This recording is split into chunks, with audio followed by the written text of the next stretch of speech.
ನಮಸ್ಕಾರ ಗೆಳೆಯರೇ. ಸೊ ಇವತ್ತಿನ ಟಾಪಿಕ್ ಇದೆಯಲ್ಲ ಬಹಳ ಇಂಪಾರ್ಟೆಂಟು. ಚೆನ್ನಾಗಿ ಕೇಳ್ಕೊಳ್ಳಿ, ಅರ್ಥ ಮಾಡ್ಕೊಳ್ಳಿ. ನೋಡಿ, ನಾನು ಮೊದಲೇ ಹೇಳ್ತೀನಿ, ಗೋಧಿಯಿಂದ ಕ್ಯಾನ್ಸರ್ ಬರೋದಿಲ್ಲ, ಗೋಧಿಯಿಂದ ರೋಗ ಬರೋದಿಲ್ಲ. ಆದರೆ ಗೋಧಿ ಬಳಸೋ ಪದ್ಧತಿ ಇದೆಯಲ್ಲ, ಗೋಧಿ ನಾವು ಯಾವ ರೀತಿ ತಿಂತಾ ಇದ್ದೀವಿ, ಇದನ್ನು ದಿನಾಲು ತಿಂತಾ ಇದ್ದೀವಿ, ಬೇರೆ ಬೇರೆ ರೂಪದಲ್ಲಿ ತಿಂತಾ ಇದ್ದೀವಿ, ಯಾರಿಗೆ ಕೊಡಬಾರ್ದು ಅವರಿಗೆಲ್ಲ ಕೊಡ್ತಾ ಇದ್ದೀವಿ, ಯಾವ ಅವಸ್ಥೆಯಲ್ಲಿ ತಿನ್ನಬಾರ್ದು ಹಾಗೆಲ್ಲ ತಿಂತಾ ಇದ್ದೀವಿ, ಇದರಿಂದ ಎಲ್ಲ ರೋಗಗಳು ಬರ್ತದೆ, ಕ್ಯಾನ್ಸರ್ ಸಹಿತ. ಇದು ಇದು ಈ ಪರಿಸ್ಥಿತಿ ಹೆಂಗೆ ಬಂತು ಅನ್ನೋದು ನಾನು ನಿಮಗೆ ಇವತ್ತು ಒಂದು ಡಿಟೇಲ್ ಆಗಿ ವಿಡಿಯೋ ಮಾಡಿ ಹೇಳ್ಕೊಡ್ತೇನೆ. ನಮ್ಮಲ್ಲಿ ಬಹಳ ಜನ ಬರ್ತಾರೆ, ನಾನು ಗೋಧಿ ಮೈದಾ ತಿನ್ನಬೇಡ್ರಿ ಅಂತ ಹೇಳ್ತಾ ಇರ್ತೀನಿ, ತಿನ್ನಲ್ರಿ ಅಂತ ಹೇಳ್ತಾರೆ. ತಕ್ಷಣ ಮೈ ತುಂಬ ರೋಗಗಳು, ಕ್ಯಾನ್ಸರ್ ಆಗಿದೆ, ರಿಮೆಟೈಡ್ ಆರ್ಥರೈಟಿಸ್ ಆಗಿದೆ, ಪೈಲ್ಸ್ ಆಗಿದೆ, ಬಿ ಪಿ, ಶುಗರ್, ಥೈರಾಯ್ಡ್, ಹಾಳು ಮೂಳು, ಸಿಯಾಟಿಕ ಎಲ್ಲ ಆಗಿದೆ, ಆಯಿತಾ. ಆದರೆ ಇಲ್ಲರಿ ನಾವು ಗೋಧಿ ತಿಂತಾ ಇಲ್ಲ ಅಂತ ಹೇಳ್ತಾರೆ.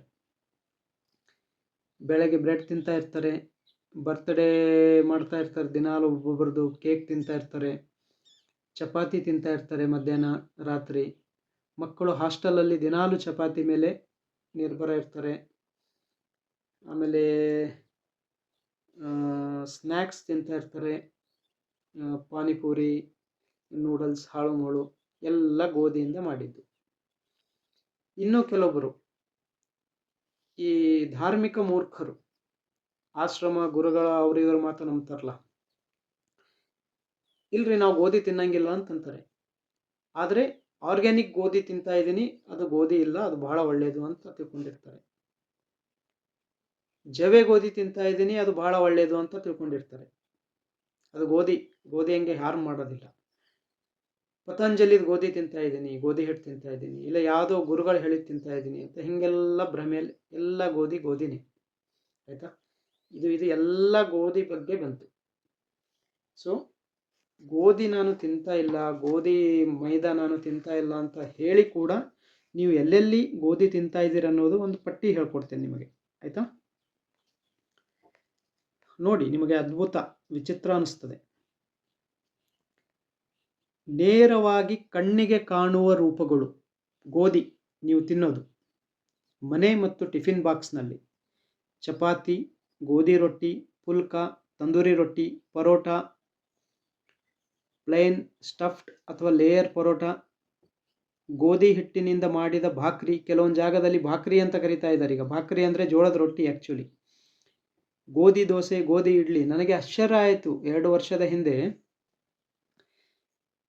ಈ ರವಾ ಇಡ್ಲಿ, ಇದು ಇಡ್ಲಿ ರವಾ, ದೋಸೆ ಹಿಟ್ಟು ಮಾರ್ಕೆಟಿಂದ ತಗೊಳಕ್ಕೆ ಹೋದಾಗ ಮೊದಲೆಲ್ಲ ಅಕ್ಕಿದು ಸಿಗ್ತಾ ಇತ್ತು. ಈಗ ಗೋಧಿ ರವಾದಲ್ಲಿ ಇಡ್ಲಿ ಮಾಡ್ತಾ ಇದ್ದಾರೆ ಎಲ್ಲರೂ. ಸೊ ಗೋಧಿ ಹಿಟ್ಟಿನಿಂದ ಮಾಡಿದ ಬಾಕ್ರಿ, ಗೋಧಿ ದೋಸೆ, ಗೋಧಿ ಇಡ್ಲಿ, ಗೋಧಿ ಉಪ್ಪಿಟ್ಟೇನು ಮಾಡ್ಕೊಂಡು ತಿಂತಿರಲ್ಲ, ಗೋಧಿದದು. ಗೋಧಿ ಪೊಂಗಲ್, ಗೋಧಿ ಅಂಬಲಿ, ಗೋಧಿ ಗಂಜಿ, ಗೋಧಿ ನುಚ್ಚು, ಗೋಧಿ ಹಲ್ವಾ, ಗೋಧಿ ಶೀರಾ, ಗೋಧಿ ಕಿಚಡಿ. ಸೊ ಇದು ಮನೆಯಲ್ಲಿ ದಿನಾಲು ಎಲ್ಲರೂ ಮಾಡ್ತಾ ಇರುವಂಥದ್ದು. ಎರಡನೇದು ಮೈದಾ ರೂಪದಲ್ಲಿ ಗೋಧಿ. ವೈಟ್ ಬ್ರೆಡ್, ಬ್ರೌನ್ ಬ್ರೆಡ್, ಹೆಸರಿಗೆ ಮಾತ್ರ ಬ್ರೌನ್ ಬ್ರೆಡ್ಡು, ಅದರಲ್ಲಿ ಮೈದಾ ಇದೆ, ಅದು ಗೋಧಿಯೇ. ಮಲ್ಟಿಗ್ರೇನ್ ಬ್ರೆಡ್, ಹೆಸರಿಗೆ ಮಾತ್ರ ಮಲ್ಟಿಗ್ರೇನ್ ಬ್ರೆಡ್, 99% ಅದರಲ್ಲಿ ಗೋಧಿ ಇರ್ತದೆ, 95% ಆದರೂ ಗೋಧಿ ಇರ್ತದೆ, ಉಳಿದಿದ್ದೆಲ್ಲ ಒಂದು ಸ್ವಲ್ಪ ಹಾಕಿ ಮಲ್ಟಿಗ್ರೇನ್ ಅಂತ ಹೇಳ್ತಾರೆ.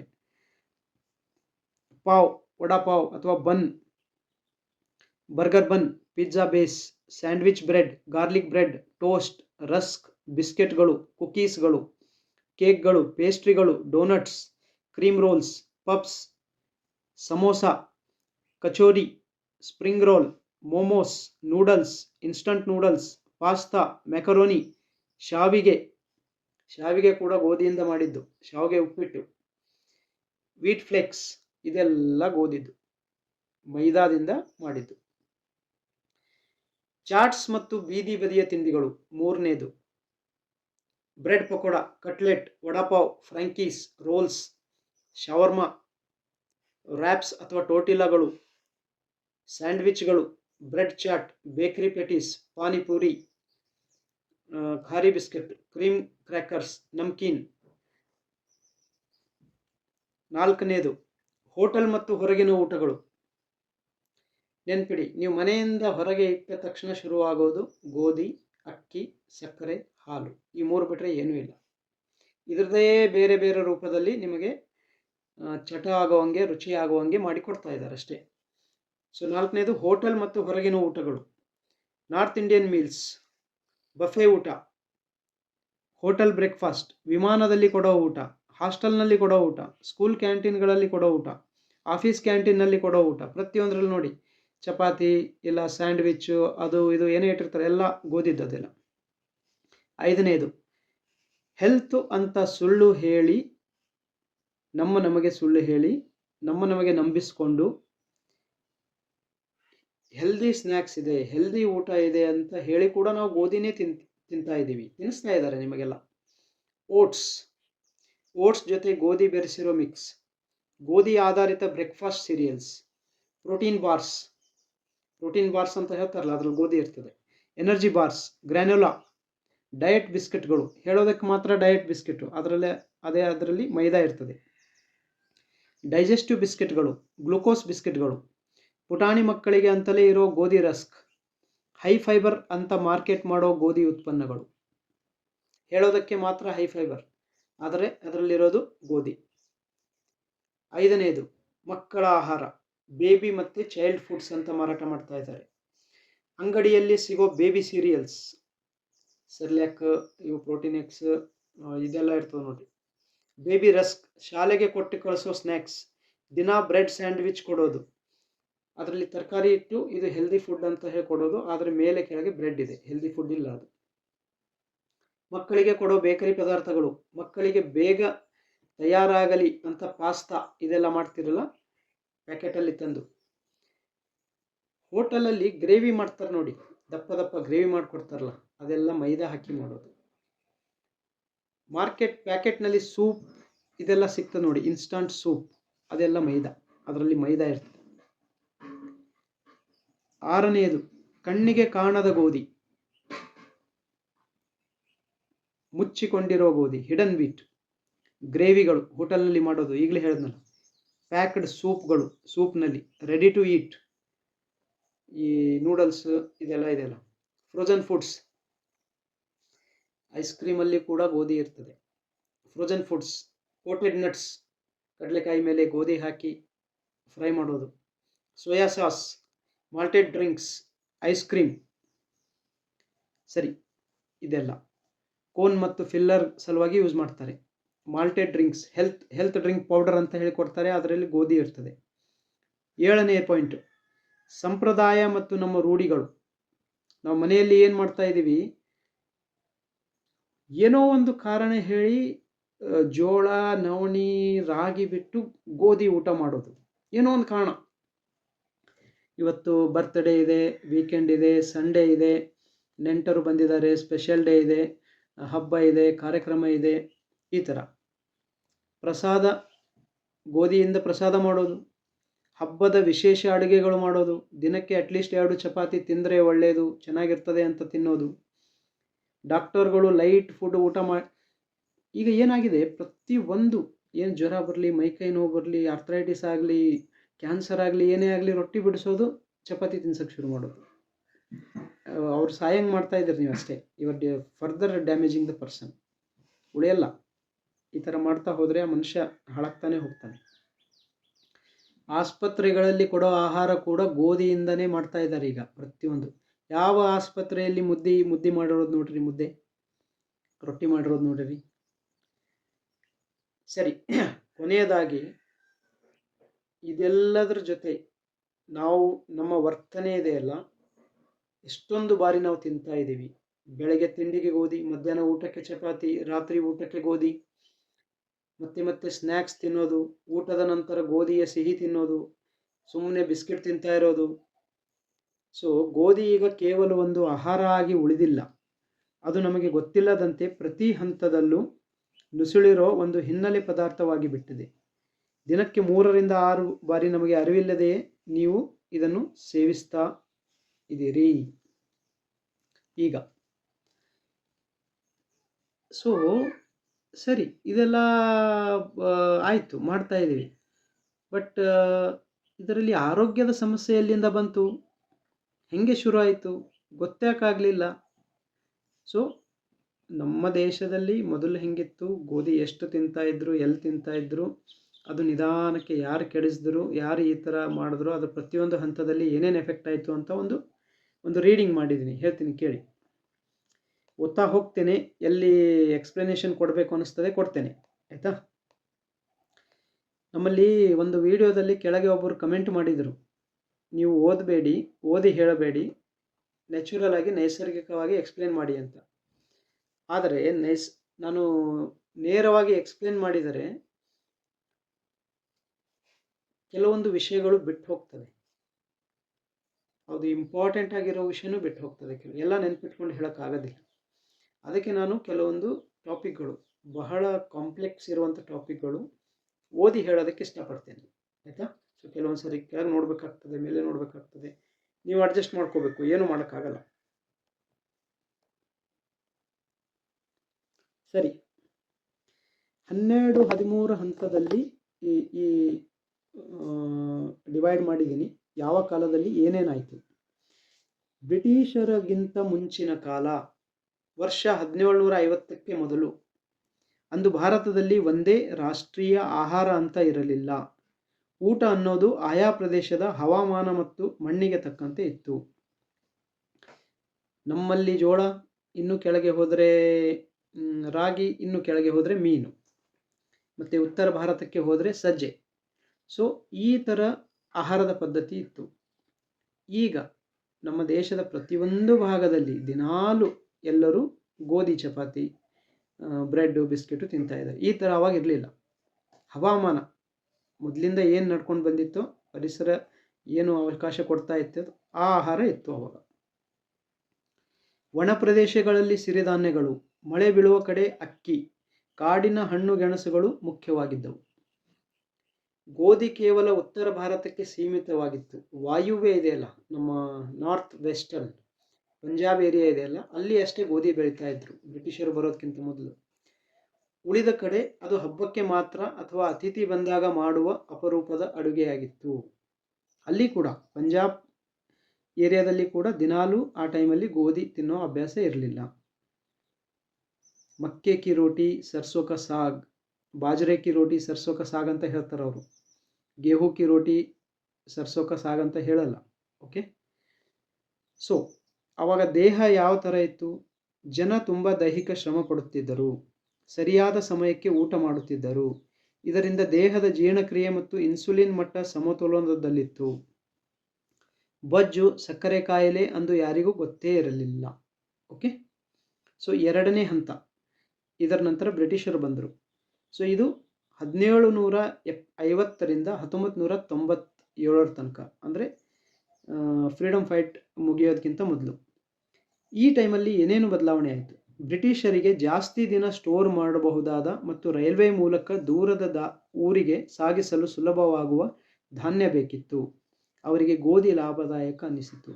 ನೋಡಿ, ಗೋಧಿ ಮೊದಲಿಂದನೂ ನಮ್ಮಲ್ಲಿ ಬೆಳೆಯೋಕ್ಕಿಂತ ಮೊದಲಿಂದನೂ ಚಳಿ ಇರೋ ಪ್ರದೇಶದಲ್ಲಿ ಬೆಳೆಸ್ತಾ ಇದ್ದಾರೆ. ಯುರೋಪ್ನಲ್ಲಿ ಯುಕ್ರೇನ್ ಇದೆಯಲ್ಲ, ರಷ್ಯಾ ಇದೆಯಲ್ಲ, ಅಲ್ಲೆಲ್ಲ ಗೋಧಿ ಬಹಳ ಬೆಳೆಸ್ತಾರೆ. ಸೊ ಯುರೋಪಿಯನ್ಸರಿಗೆ, ಬ್ರಿಟಿಷರಿಗೆ ಗೋಧಿ ಗೊತ್ತಿತ್ತು ಮೊದಲಿಂದ, ಅವರಿಗೆ ಅದೇ ಗೊತ್ತಿತ್ತು. ಎರಡನೆಯದು, ಗೋಧಿಯಲ್ಲಿ ಸಕ್ಕರೆ ಅಂಶ ಜಾಸ್ತಿ, ಅದಕ್ಕೆ ಅದು ಚಟ. ಮೂರನೇದು, ಅದು ತಿನ್ಬೇಕಂತ ಅನಿಸ್ತದೆ ಸಕ್ಕರೆ ಅಂಶ ಜಾಸ್ತಿ ಇರೋದಕ್ಕೆ. ಮೂರನೆಯದು, ಗೋಧಿ ಬಿಸಿ. ಸೊ ಅವರು ತಂಪು ಪ್ರದೇಶದವರಾಗಿದ್ದರಿಂದ ಅವರಿಗೆ ಗೋಧಿ ತಿನ್ನೋ ರೂಢಿ ಇತ್ತು, ಅವರ ಶರೀರಕ್ಕೆ ಅದು ಬಿಸಿ ಕೊಡ್ತಾ ಇತ್ತು. ಸೊ ಭಾರತದಲ್ಲಿ ಕೂಡ ಅದನ್ನು ಬೆಳೆಸೋದಕ್ಕೆ, ಅದನ್ನು ತಿನ್ನಿಸೋದಕ್ಕೆ ಮತ್ತು ಅದರ ಮೇಲೆ ಟ್ಯಾಕ್ಸ್ ಕಲೆಕ್ಟ್ ಮಾಡೋದಕ್ಕೆ ಅವರು ಶುರು ಮಾಡಿದ್ರು. ಇದರಿಂದಾಗಿ ಗೋಧಿ ನಮ್ಮ ದೇಶದಲ್ಲಿ ಎಲ್ಲ ಕಡೆ ಹರಡ್ತಾ ಹೋಯಿತು. ಅವರಿಗೆ ಗೋಧಿ ಲಾಭದಾಯಕ ಅನ್ನಿಸಿತು. ಇದರ ಪರಿಣಾಮವಾಗಿ ಸಿರಿಧಾನ್ಯಗಳ ಜಾಗವನ್ನು ಗೋಧಿ ಕಸಿದುಕೊಂಡಿತು. ಇದರಿಂದಾಗಿ ನಮ್ಮ ಆಹಾರದ ವೈವಿಧ್ಯತೆ ಕಡಿಮೆಯಾಯಿತು.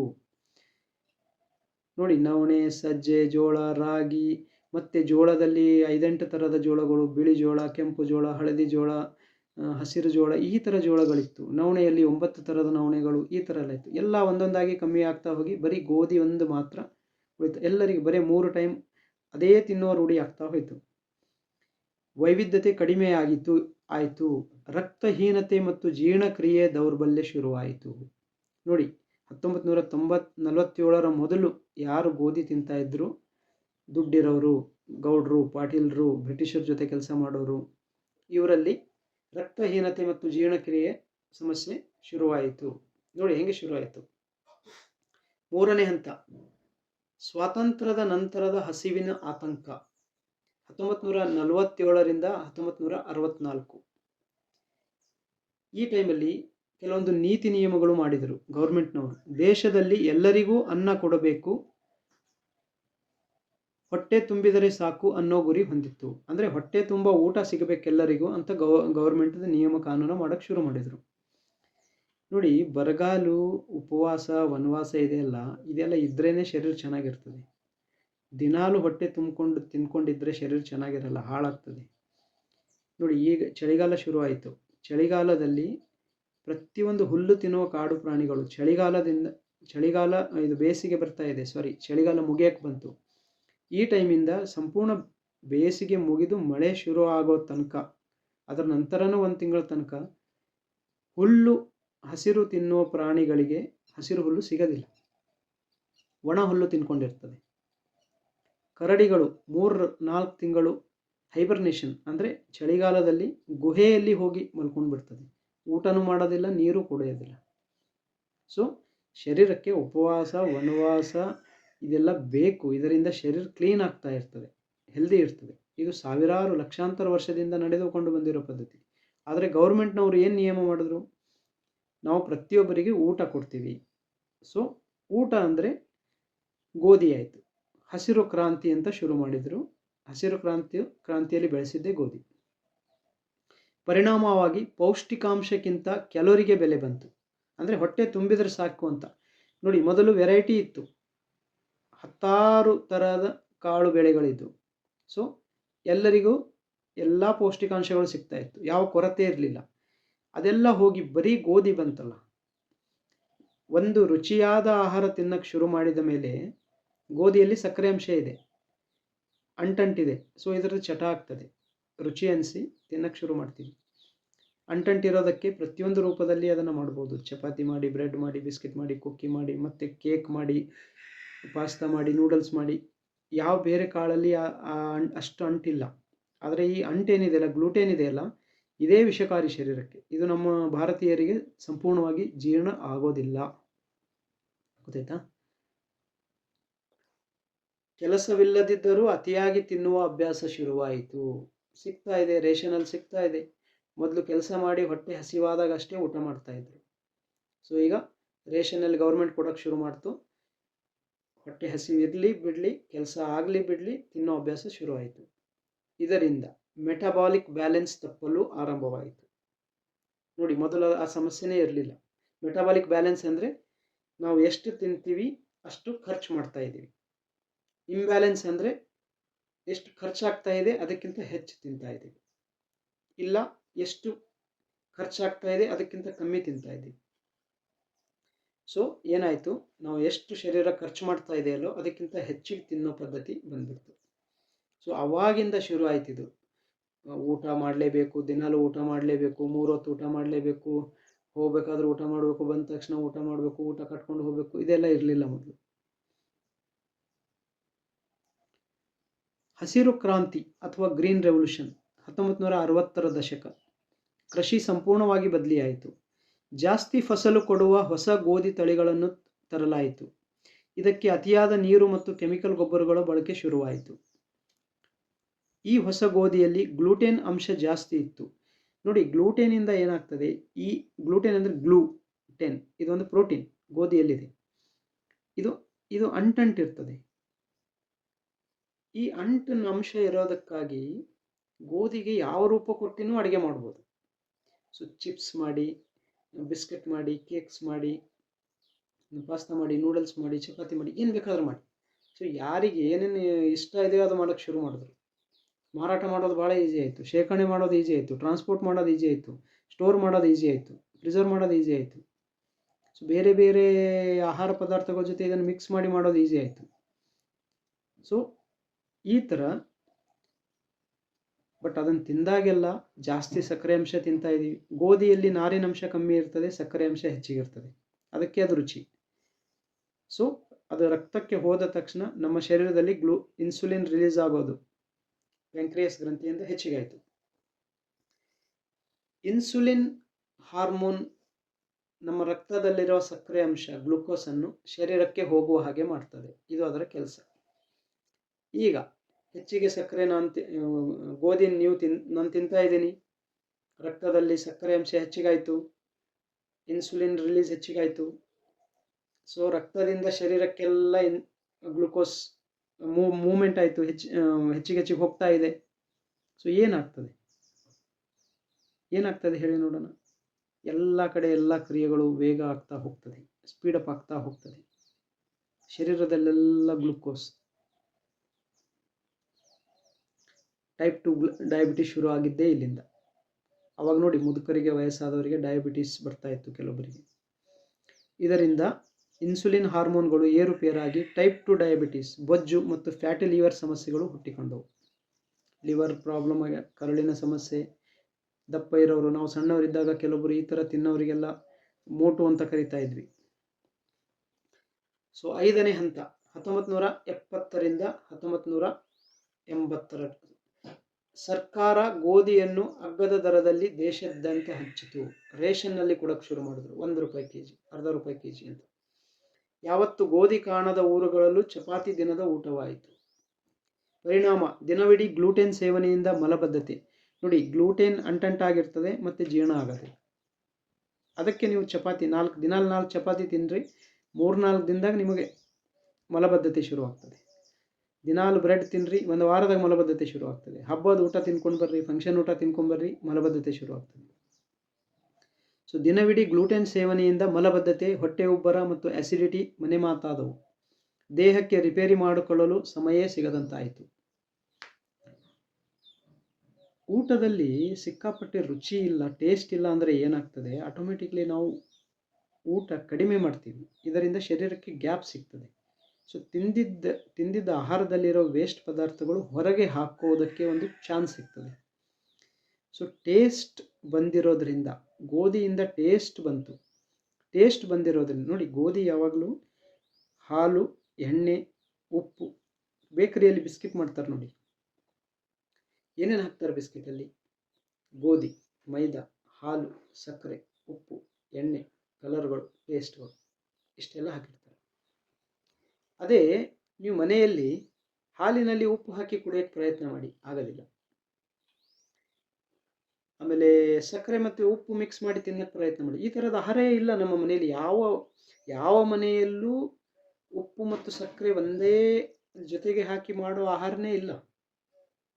ಸೊ ನೋಡಿ, ಗೋಧಿ ತಿನ್ನೋದ್ರ ಜೊತೆ ಅದರಲ್ಲಿ ಇಷ್ಟೆಲ್ಲ, ಇದಕ್ಕೆ ರಾಂಗ್ ಕಾಂಬಿನೇಷನ್ಸ್ ಅಂತಂತಾರೆ, ವಿರುದ್ಧ ಆಹಾರಗಳು ಅಂತಾರೆ. ಸಕ್ಕರೆ ಮತ್ತು ಉಪ್ಪು ವಿರುದ್ಧ ಆಹಾರ, ಹಾಲು ಮತ್ತು ಉಪ್ಪು ವಿರುದ್ಧ ಆಹಾರ. ಆದರೆ ಗೋಧಿಯಲ್ಲಿ ಎಲ್ಲ ಜೊತೆಗಿದೆ. ಸೊ ಶರೀರಕ್ಕೆ ಇದೆಲ್ಲ ಟಾಕ್ಸಿಕ್ ಆಗ್ತಾ ಹೋಯಿತು. ದೇಹಕ್ಕೆ ರಿಪೇರಿ ಮಾಡಿಕೊಳ್ಳಲು ಸಮಯವೇ ಸಿಗದಂತಾಯಿತು. ಸೊ ನೋಡಿ, acidity, fatty liver, diabetes, inflammation, hormone accumulate ಆಗ್ತಾ ಇದೆ. ಅಲ್ಲಿಂದ ಬರ್ತಾ ಇದೆ, ಇದು ಹೋಗಿಲ್ಲ ಅದು. 6ನೇ ಹಂತ ನಗರೀಕರಣ ಮತ್ತು ಸಮಯದ ಅಭಾವ. ಲೈಫ್ ಸ್ಟೈಲ್ ಫಾಸ್ಟ್ ಆಗ್ತಾ ಹೋಯಿತು. ಸಿಟೀಸ್ಗಳು ದೊಡ್ಡವಾಗ್ತಾ ಹೋಯಿತು.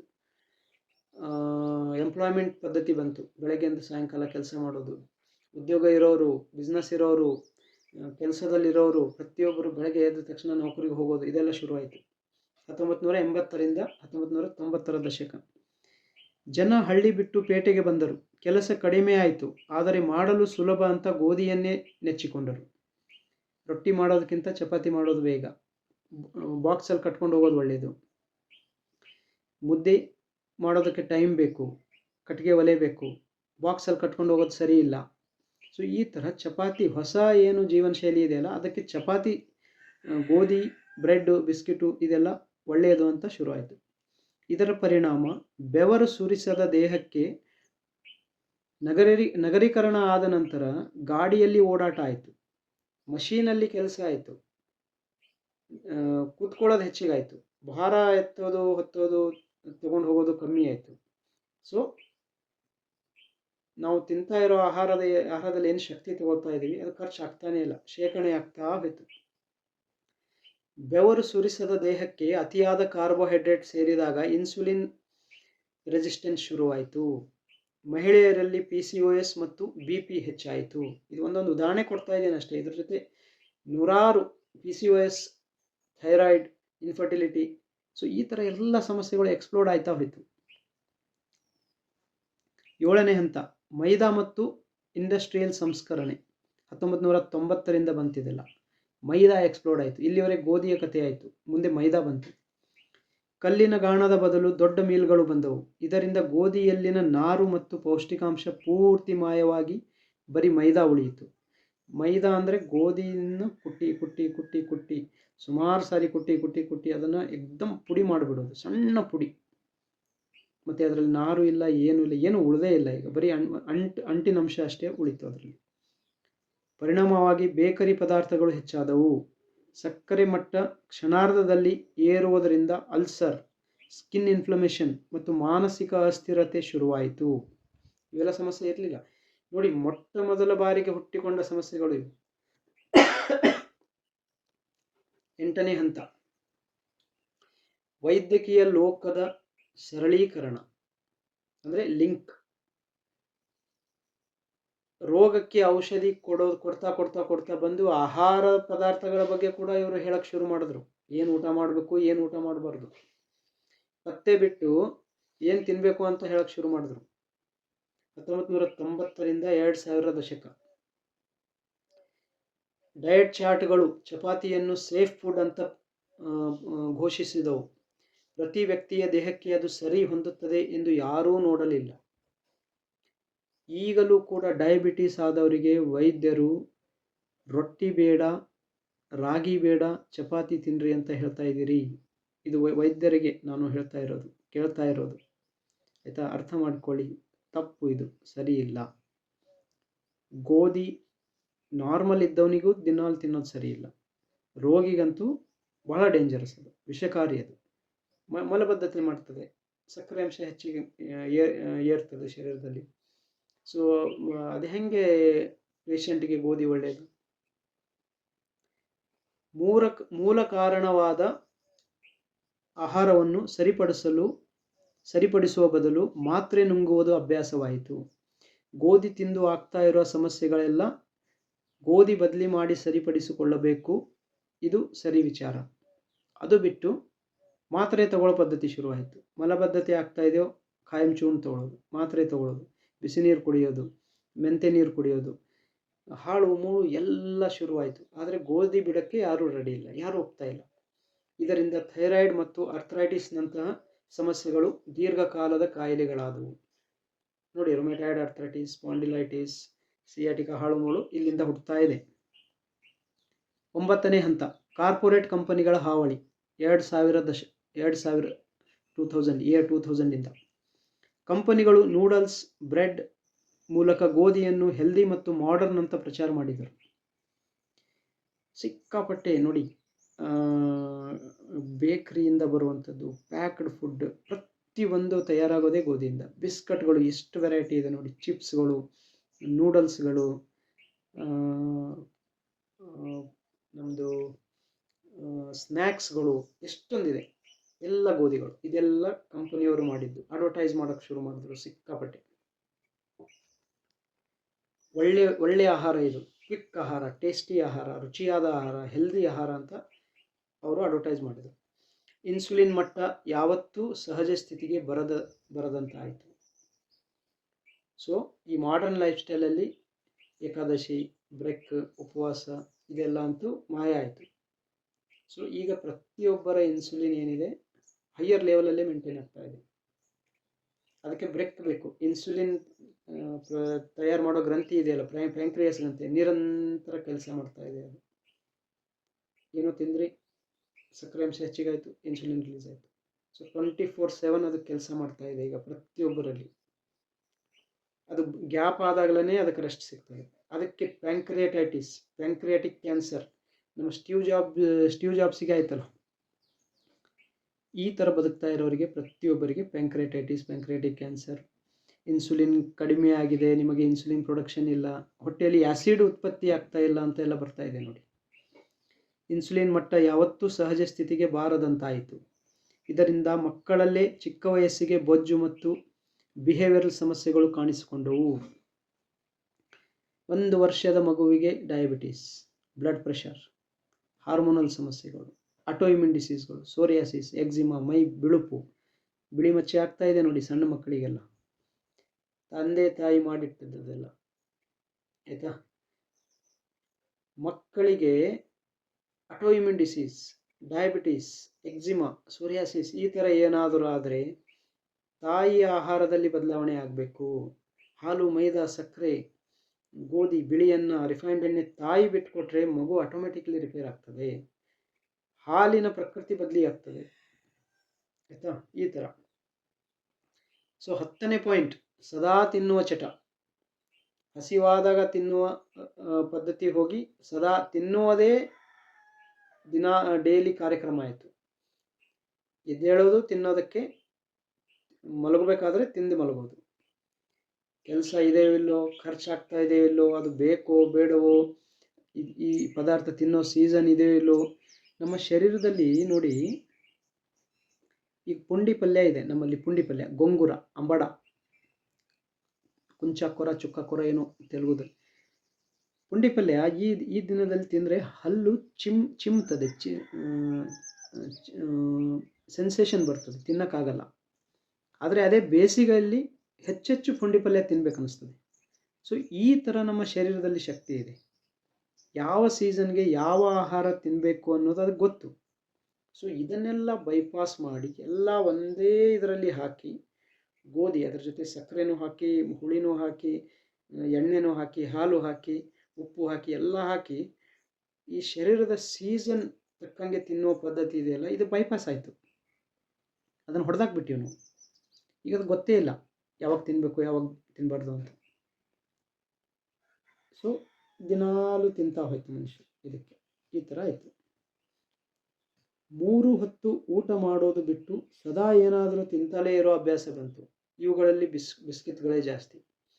ಸೊ ಇದರ ಪರಿಣಾಮ ಇಡೀ ದಿನ ಗ್ಲೂಕೋಸ್ ಇನ್ಸುಲಿನ್ ಲೂಪ್ನಲ್ಲಿ ದೇಹ ಸಿಲುಕಿ ನಿದ್ರೆಯ ಸಮಸ್ಯೆ ಮತ್ತು ಆತಂಕ ಹೆಚ್ಚಾಯಿತು. ಮತ್ತೆ 11ನೇ ಪಾಯಿಂಟ್, ಉಪವಾಸ ಮತ್ತು ಬಿಸಿಲಿನ ಕೊರತೆ. ಉಪವಾಸ ಮಾಡೋದು ಅಪಾಯಕಾರಿ ಎಂಬ ತಪ್ಪು ಕಲ್ಪನೆ ಬಂತು. ಈಗ ನೋಡಿ, ಏಕಾದಶಿ ಮಾಡ್ತಾ ಇದ್ದೀನಿ ಅಂತ ಹೇಳಿ ಕೈಯಲ್ಲಿ ಗ್ಲಾಸ್ ಹಿಡ್ಕೊಂಡು ಸಾಬುದಾನ ಹಾಕಿ ಹಣ್ಣು ತಿನ್ಕೊಂಡು ಮತ್ತೇನೇನೋ ತಿನ್ಕೊಂಡು ಫಾಸ್ಟಿಂಗ್ ಫುಡ್ ಅಂತ ಬಂದಿದೆ, ತಿನ್ಕೊಂಡು ಮೇಕಪ್ ಮಾಡಿಕೊಂಡು ಸೆಲ್ಫಿ ತಗೊಂಡು ಉಪವಾಸ ಮಾಡ್ತಾ ಇದ್ದೀನಿ ಅಂತ ಹಾಕೋದು. ಉಪವಾಸ ಅಂದರೆ ಬಾಯಿಗೆ ಏನು ಹಾಕಬಾರ್ದು, ಅದು ಉಪವಾಸ. ರಂಜಾನ್ ಅಂತ ಮಾಡ್ತಾ ಇದ್ದಾರೆ, ಬೆಳಗ್ಗೆ ಎದ್ದು ಅಡುಗೆ ತಯಾರು ಮಾಡೋದು, ಸೂರ್ಯನ ಬೆಳಕು ಬರೋದಕ್ಕಿಂತ ಮೊದಲು 3 ಗಂಟೆಗೆ ಎದ್ದು ತಿನ್ನೋದು, ಆಮೇಲೆ ಉಪವಾಸ ಮಾಡ್ತಾ ಇದ್ದೀನಿ ಅಂತ ಹೇಳೋದು. ಮತ್ತು ಈ ಹೊಸ ಜೀವನ ಶೈಲಿಯಲ್ಲಿ ಸೂರ್ಯನ ಬೆಳಕಿಲ್ಲ ಮೈ ಮೇಲೆ. ನಾನು ಹೇಳ್ತಾ ಇರ್ತೀನಿ ಸಿಟಿಯಿಂದ ಬಂದವರಿಗೆ, ನಿಮ್ಮಷ್ಟು ಬಡವರು ಯಾರೂ ಇಲ್ಲ, ಗುಲಾಮರು ನೀವು. ದುಡ್ಡಿನ ಸಲುವಾಗಿ ಸಿಟಿಗೆ ಹೋದ್ರಿ, ನಿಮಗೆ ಮಾರ್ಕೊಂಡು ಬಿಟ್ರಿ. ನಿಮ್ಮ ಮೈ ಮೇಲೆ ಸೂರ್ಯನ ಕಿರಣಗಳು ಬೀಳ್ತಾ ಇಲ್ಲ, ನಿಮ್ಮ ಮೂಗಿನಲ್ಲಿ ಗಾಳಿ ಹೋಗ್ತಾ ಇಲ್ಲ, ಹೊಗೆ ಹೋಗ್ತಾ ಇದೆ, ನಿಮ್ಮ ಕಣ್ಣಿಗೆ ಗಿಡ ಕಾಣ್ತಾ ಇಲ್ಲ. ಸೊ ಇದು ಯಾವ ಥರದ ಸಿರಿತನ ಲೆಕ್ಕ ಹಾಕಿ ನೀವು. ಎಲ್ಲರಲ್ಲಿ ಆಯಿತು. ಮತ್ತು ಬಾಕ್ಸ್ ಥರ ಮನೆ ಕಟ್ಕೊಳ್ಳೋದು, ಮನೆಯಲ್ಲಿ ಸೂರ್ಯನ ಬೆಳಕೇ ಬರಬಾರ್ದು, ಆ ಥರ ಮಾಡ್ಕೊಂಡು ಇಟ್ಕೊಂಡಿದ್ರಿ ಎಲ್ಲರೂ. ಸೊ ಏನಾಗ್ತದೆ ಇದರಿಂದ? ಸೂರ್ಯನ ಬೆಳಕಿನಿಂದಲೇ ನಮ್ಮ ಎಲುಬು ತಯಾರಾಗ್ತದೆ, ಎಲುಬಿನಲ್ಲಿ ರಕ್ತದ ಕಣಗಳು ತಯಾರಾಗ್ತದೆ, ರಕ್ತದ ಕಣಗಳಿಂದ ಆಕ್ಸಿಜನ್ ಎಲ್ಲ ಕಡೆ ಓಡಾಟ ಆಗ್ತದೆ, ಎಲ್ಲ ಕಡೆ ಆಕ್ಸಿಜನ್ ಹೋಗೋದ, ಪ್ರಾಣವಾಯು ಆಕ್ಸಿಜನ್ ಹೋಗೋದ್ರಿಂದ ಅದರಿಂದ ಶರೀರ ಕೆಲಸ ಮಾಡ್ತದೆ. ಸೊ ಅದಕ್ಕೆ ಈಗ ಪ್ರತಿಯೊಬ್ಬರಿಗೂ vitamin D deficiency, vitamin D ಕೊರತೆ ಮತ್ತು ಹಾರ್ಮೋನ್ ಏರುಪೇರಿನಿಂದ ಖಿನ್ನತೆ ಮತ್ತು ಅತಿಯಾದ ಸುಸ್ತು ಕಾಡುತ್ತಿದೆ ಪ್ರತಿಯೊಬ್ಬರಿಗೂ. 12ನೇದು ಮತ್ತು ಕೊನೆಯ ಪಾಯಿಂಟ್, ಚಪಾತಿಗೆ ಅಂಟಿಕೊಂಡಿರುವ ಭಾವನಾತ್ಮಕ ವ್ಯಸನ. ಚಪಾತಿ ಅಂದರೆ ಒಳ್ಳೆಯದು, ಟಿಫನಲ್ಲಿ ಹಾಕ್ಕೊಡೋದು. ಮಕ್ಕಳಿಗೆ ರೊಟ್ಟಿ ಹಾಕ್ಕೊಟ್ರೆ ಬೇರೆ ಮಕ್ಕಳು ಹೀಯಾಳಿಸ್ತಾರೆ, ನೀನು ಕಾಡು ಮನುಷ್ಯನ ಥರ ಊಟ ಮಾಡ್ತಾ ಇದೀಯಾ, ಮುದ್ದೆ ತೊಗೊಂಡು ಬಂದರೆ. ಸೊ ಹೀಗೆ ಮಾಡಿ ಪ್ರತಿಯೊಂದು ಕಡೆ ಚಪಾತಿ. ಇವತ್ತು ನೀವು ಚಪಾತಿನೇ ನಿಮ್ಮ ಐಡೆಂಟಿಟಿ ಅಂದುಕೊಂಡಿದ್ದೀರಿ. ದೇಹ ಎಷ್ಟು ಮುನ್ಸೂಚನೆ ನೀಡುತ್ತಿದ್ದರೂ ನೀವು ಗೋಧಿಯನ್ನೇ ತಿನ್ನುತ್ತಿದ್ದೀರಿ. ನಾನು ಹೇಳಿದ್ನಲ್ಲ, ಎಲ್ಲ ಗೋಧಿ ತಿನ್ನಲ್ಲ ಅಂತ ಹೇಳಿ ಯಾವ ಎಷ್ಟು ರೂಪದಲ್ಲಿ, ಎಷ್ಟೊಂದು ರೂಪದಲ್ಲಿ ತಿಂತಾ ಇದ್ದೀರಿ ಅಂತ. ಪರಿಣಾಮ ಅಂತಿಮವಾಗಿ ಇದು ಹಾರ್ಟ್ ಅಟ್ಯಾಕ್, ಸ್ಟ್ರೋಕ್ ಮತ್ತು ಕ್ಯಾನ್ಸರ್ಗೆ ಪರೋಕ್ಷವಾಗಿ ದಾರಿಯಾಗುತ್ತದೆ. ಗೋಧಿ ನೇರವಾಗಿ ಕ್ಯಾನ್ಸರ್ ತರುವುದಿಲ್ಲ, ಆದರೆ ಕ್ಯಾನ್ಸರ್ ಬೆಳೆಯಲು ಬೇಕಾದ ಉರಿಯೂತ ಮತ್ತು ಇನ್ಸುಲಿನ್ ವಾತಾವರಣವನ್ನು ಸೃಷ್ಟಿಸುತ್ತದೆ. ನೋಡಿ, ನಿರಂತರ ಗ್ಲೂಕೋಸ್ ಶರೀರಕ್ಕೆ ಹೋಗ್ತಾ ಇದೆ. ಗ್ಲೂಕೋಸ್ ನಮ್ಮ ಶರೀರದ ಬೆಳವಣಿಗೆಗೆ ಬೇಕಾಗಿದ್ದು. ಸೊ ನಿರಂತರವಾಗಿ ಗ್ಲೂಕೋಸ್ ಶರೀರಕ್ಕೆ ಹೋದಾಗ ಶರೀರದ ಬೆಳವಣಿಗೆ ಆಗ್ತಾ ಇದೆ. ಆದರೆ ಒಂದು ಹಂತದಲ್ಲಿ ಬಂದು ನಿಂತಾಗ ಮುಂದೆ ಬೆಳವಣಿಗೆ ಸಾಧ್ಯ ಇಲ್ಲ. ಸೊ ಕೆಟ್ಟ ಕಣಗಳು ಬೆಳೆಯಕ್ಕೆ ಶುರು ಮಾಡ್ತದೆ, ಕ್ಯಾನ್ಸರ್ ಕಣಗಳು. ಸೊ ಕ್ಯಾನ್ಸರ್ ಕಣಗಳು ವೇಗವಾಗಿ ಬೆಳೀತದೆ. ಇದಕ್ಕೆ ಇನ್ನೂ ಶಕ್ತಿ ಹೆಚ್ಚಿಗೆ ಬೇಕು. ಸೊ ಸಕ್ಕರೆ ತಿಂದಾಗ ಏನಾಗ್ತದೆ, ಸಕ್ಕರೆ ಅಂಶ ಇರೋ ಆಹಾರ ತಿಂದಾಗ ಏನಾಗ್ತದೆ, ಕ್ಯಾನ್ಸರ್ ಕಣಗಳು ಇನ್ನೂ ಜೋರಾಗಿ ಬೆಳೀತದೆ, ಹರಡ್ತಾ ಹೋಗ್ತದೆ. ಆಯ್ತಾ? ಅದಕ್ಕೆ ಉಪವಾಸ ಮಾಡಿದಾಗ, ಇಂಟರ್ಮಿಟೆಂಟ್ ಫಾಸ್ಟಿಂಗ್ ಮಾಡಿದಾಗ ಕ್ಯಾನ್ಸರ್ ಬಹಳ ವೇಗವಾಗಿ ಗುಣವಾಗ್ತದೆ. ಆಟೋಫೇಜಿ ನೊಬೆಲ್ ಪ್ರಶಸ್ತಿ ಕೊಟ್ಟಿದ್ದಾರೆ ನೋಡಿ, ಜಪಾನೀಸ್ ಸೈಂಟಿಸ್ಟ್ ಅವರಿಗೆ. ಎಲ್ಲ ಈ ಥರ ಲಿಂಕ್ಡ್ ಇದೆ. ಸೊ ಗೋಧಿಯಿಂದ ಕ್ಯಾನ್ಸರ್ ಬರ್ತಾ ಇಲ್ಲ, ನೀವು ಗೋಧಿ ತಿಂತಾ ಇರೋ ಪದ್ಧತಿಯಿಂದ ಕ್ಯಾನ್ಸರ್ ಖಚಿತ. ನೀವು ಒಂದೇ ಸರಿ ಈಗ ತಕ್ಷಣಕ್ಕೆ ಗೋಧಿ ಬಿಟ್ಟರೂ ಕೂಡ ಸೇಫ್ ಇಲ್ಲ. ಅದ್ರ ಜೊತೆ ವಾಶೌಟ್ ಕೂಡ ಆಗಬೇಕು, ಕ್ಲೆನ್ಸಿಂಗ್ ಆಗಬೇಕು, ಹರಳೆಣ್ಣೆ ಬಳಸ್ರಿ. ಆಯಿತಾ? ಉಪವಾಸ ಮಾಡಿರಿ, ವ್ಯಾಯಾಮ ಮಾಡಿರಿ, ವಾಕಿಂಗ್ ಮಾಡಿರಿ. ಅದ್ರದ್ದು ಎಫೆಕ್ಟ್ ಎಲ್ಲ ಹೋಗಬೇಕು ಶರೀರದಿಂದ. ಗೋಧಿ ತನ್ನಷ್ಟಕ್ಕೆ ತಾನೇ ವಿಷವಲ್ಲ, ಆದರೆ ಅದನ್ನು ದಿನಕ್ಕೆ ಒಂದೆರಡು ಸಾರಿ ಪ್ರತಿದಿನ ಮೈದಾ ರೂಪದಲ್ಲಿ ಸೇವಿಸುವುದು ಮತ್ತು ಜೀವನ ಶೈಲಿಗೆ ತಕ್ಕಂತೆ ತಿನ್ನದೇ ಇರೋದು ಅಸಲಿ ಸಮಸ್ಯೆ. ನಿಮ್ಮ ಮತ್ತು ನಿಮ್ಮ ಕುಟುಂಬದ ಆರೋಗ್ಯಕ್ಕಾಗಿ ಈಗಲಾದರೂ ನಮ್ಮ ಸಾಂಪ್ರದಾಯಿಕ ಊಟದ ಪದ್ಧತಿಯನ್ನು ಅಳವಡಿಸಿಕೊಳ್ಳಿ. ಸೊ ಇದೆಲ್ಲ ಮಾಹಿತಿ ನಾನು ಡಿಸ್ಕ್ರಿಪ್ಷನಲ್ಲಿ ಹಾಕಿರ್ತೇನೆ, ನೋಡ್ಕೊಳ್ಳಿ.